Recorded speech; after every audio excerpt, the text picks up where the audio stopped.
Hello friends, welcome to my channel Z plus knowledge.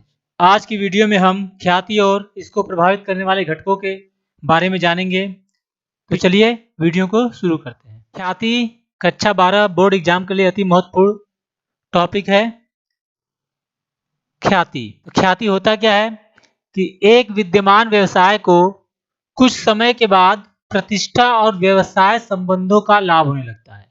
यानी जो पहले से विद्यमान अगर कोई व्यवसाय है, जैसे जैसे समय बीतता है तो वो प्रतिष्ठित होती जाती है और व्यवसाय संबंधों का उसको लाभ मिलने लगता है।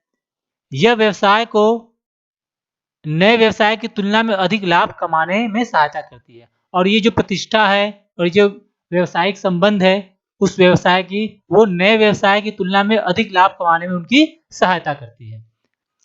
लेखांकन में ऐसे लाभ के मौद्रिक मूल्य को, किस मूल्य को? मौद्रिक मूल्य को ख्याति कहते हैं।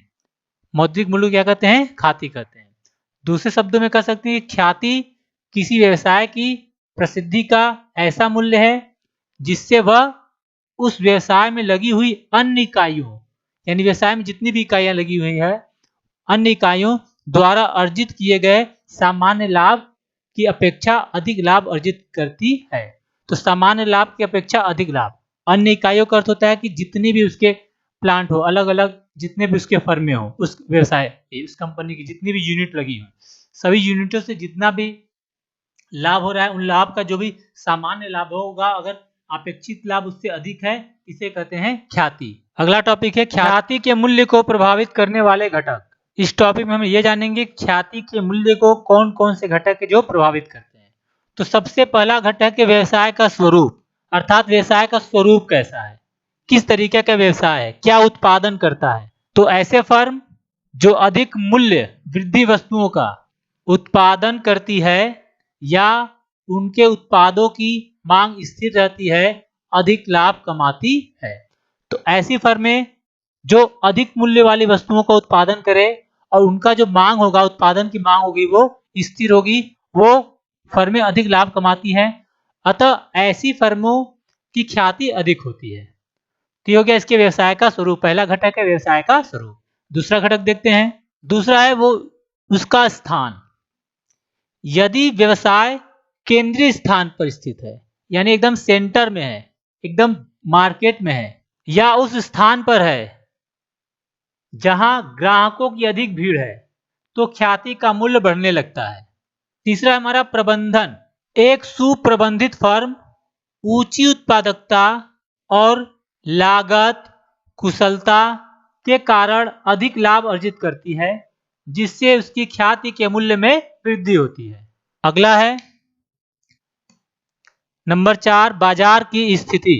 तो बाजार की स्थिति से क्या तात्पर्य है कि एकाधिकार की स्थिति या सीमित प्रतियोगिता, अर्थात बाजार में यदि किसी फर्म का एकाधिकार हो, यानी वो जिस वस्तु का निर्माण कर रही है, जिस वस्तु का उत्पादन कर रही है, जिस वस्तु को वो बेच रही है, उस तरह की वस्तु और कोई उत्पादन नहीं कर रहा है, तो इसे बोलते हैं एकाधिकार। तो ये एकाधिकार की स्थिति हो या वहां की जो प्रतियोगिता वो सीमित हो, यानी अधिक प्रतियोगिता न हो फर्मों के बीच, तो फर्म को अधिक लाभ अर्जित करने के योग्य बनाती है। तो दो स्थितियों में फर्म जो होती है अधिक लाभ करने के योग्य बनती है, इससे भी फर्म की ख्याति के मूल्य में वृद्धि होती है। पांचवा है हमारा विशेष लाभ। तो कुछ विशेष लाभों के कारण भी ख्याति के मूल्य में वृद्धि होती है, जैसे जिस फर्म को आयात लाइसेंस, बिजली की निम्न दर, पेटेंट, व्यापारिक चिन्ह आदि के विशेष लाभ प्राप्त होते हैं, यानी इन सभी चीजों का जिस फर्म को विशेष लाभ प्राप्त होगा, छूट प्राप्त होगा, उसकी ख्याति का मूल्य भी ऊंचा होगा। तो ऐसे फर्म या ऐसी कंपनियों की ख्याति का मूल्य भी ऊंचा होगा। अगले वीडियो में ख्याति के मूल्यांकन की आवश्यकता और उनकी विधियां पढ़ेंगे। तब तक के लिए धन्यवाद।